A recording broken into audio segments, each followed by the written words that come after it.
That was a very intense face-off. What did you see in Rigo's face? I think that his coaches just kept telling him not to look away. I looked, and he kept staring, and the only reason I looked away was because he broke his stare at me, and he started looking at my nose and my mouth. And then I said, okay, I'm good. Today was my moral victory in terms of just being able to face off, and he felt my energy, and that's why maybe he looked away from me, because I was starting to get heated, and that's always me. The warrior inside me just starts to come out. You know, I'm a very peaceful guy. I'm a very happy guy, and like I said, I always tell people and I always tell myself to be a good person. But when I'm in that mode, when I'm in that stage, another person that is my alter ego comes in, and you see that energy. I mean, you see my breathing, you felt I know you can feel the energy that I bring out there, and that's what the energy I'm gonna come in is fearlessness, not afraid of anything, confident, you know, just anything and everything that a warrior is. Nice. Last year you had 4 fights. This year, how many fights you want to plan out to do? Yeah, for me, this is one step. I'm gonna try to take it step by step. One thing that's the most important to me is not this fight, not this victory, but of course I'm gonna win, but because of my baby. Exactly. That's the most thing that I think about every morning and every night. Beautiful. You know, I talk to my baby every night before he goes to bed, before I go to bed, and when I wake up in the morning, I talk to my baby, and you know, and to me that means so much essence in my life. It's the most important thing in life. To me, it is. Now, I mean, beautiful. That's why I said, you know, I'm at usually at this time I'm a person, and the champion is vulnerable because he has become everything that he wanted to be. He has accomplished titles, and he has accomplished Fighter of the Year, and having a baby. You know, that's when usually your vulnerability comes in, because you don't think about anything else. But like I said, I guarantee that you'll get the best of me into this fight. What is it that keeps you?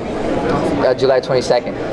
Yeah, from 21st to 23rd. 22nd was the one they said. So I'm very excited. It's 3 months away. July 26th, I am. What is it? I'm 26 July. Can you get my phone? Let me. I'm sitting here the whole time.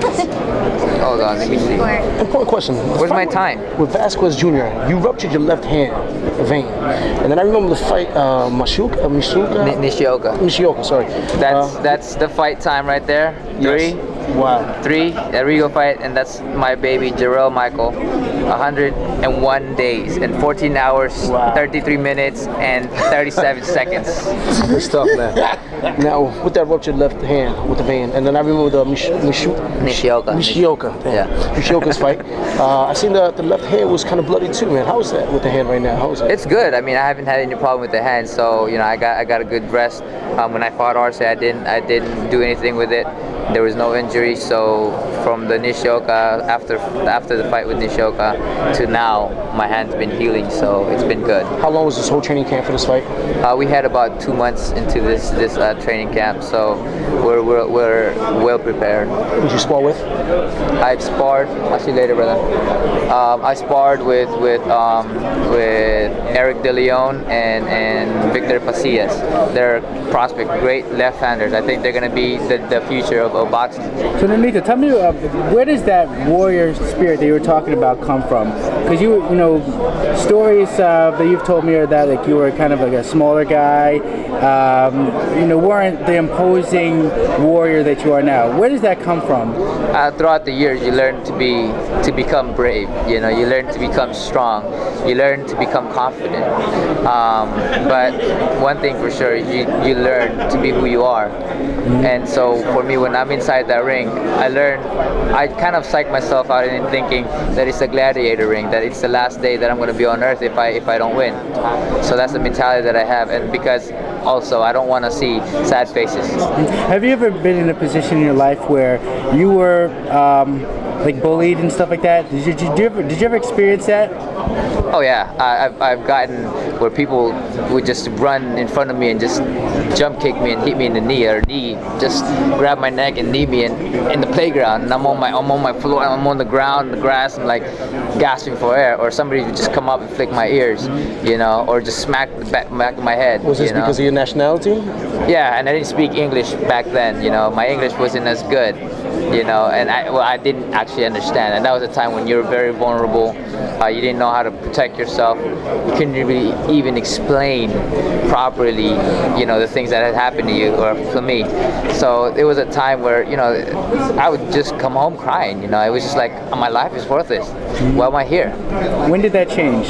It changed after high school, you know, or during high school. Even during high school, I've always been just the funny guy, you know. In high school, then I started just kind of. Well, actually, it changed on Junior Olympics. I think it was Junior Olympics when they showed me on TV on ESPN. You know, I got a bye, but because the guy didn't want to fight me. Oh no, it was the nationals actually, the nationals. Anyways, one of those in you know, like around 10th grade or something. You know, then I became kind of cool. So tell me about what happened, like, because you said that you don't have anything to prove, and you have everything you want in life. What keeps you motivated? A good fight. A good fight keeps me motivated. That's why I seek the best out there. I want to fight the best out there. You know, it keeps me motivated. Just getting another belt. You know, there's a lot of things that keeps me motivated now. Just try to work things out. I mean, it's still difficult to just, if you're doing this for quite a while and be on top for a bit, you know, your mind starts to think differently. You know, nothing is much important than anything else but precious ones. But aside from that, like, keeping myself motivated is having a stare down right now. Donaire, how did you get started? How did you get started into boxing? What pulled you? My brother was a boxer before I did. You know, it's funny because my grandfather, my uncle, my dad were fighters. My brother was a year. He started a year before I did. And he was winning trophies. I kind of wanted to win trophies because he had all the attention. And exactly. That's when I kind of started. I mean, literally, I pissed in my pants my first fight, man. I didn't know what to do. You know, I was so scared. I was 11, wow. And it's so funny because it was kind of like riding a roller coaster. First time you ride a roller coaster, you're staying in line, you're like, I gotta piss, and damn, I gotta piss, and you start pissing yourself. You know, that was me going into that fight. But there was a click, there was a switch that just came on automatically, and next thing you know, I was fighting like it was I was fighting for my life. Nonito, with everything you just said about, you know, what you went through as a child and everything, how much more special does this weekend mean? The fight of the year, a big fight that maybe is going to elevate you even more. Does that make it even more special? It makes my life satisfying. You know, I can sleep at night and say, man, I've done so much for myself. You know, I've done so much in the boxing world. I've done so much for my life that I could only dream about when I was 10. You know, so for me, it makes it more special. But again, you know, now the most special thing to me is just my baby. Just looking forward to that. It's just amazing. I was just gonna say, with all that, the baby in the way, it's good to be Nonito Donaire. It's best to be Nonito Donaire right now. Is he gonna be a fighter? I mean, there is a lot of pressure in that, but I try not to think about that. You know, I am blessed that the Philippines and the whole nation is supporting me, and all I can do is give my best. You know, I want to encourage all the other fighters out there to keep working hard, to keep winning. But one thing that I do is just to, if I can win every fight, if I can just keep doing my best, and I think that's more than enough to say thank you to the to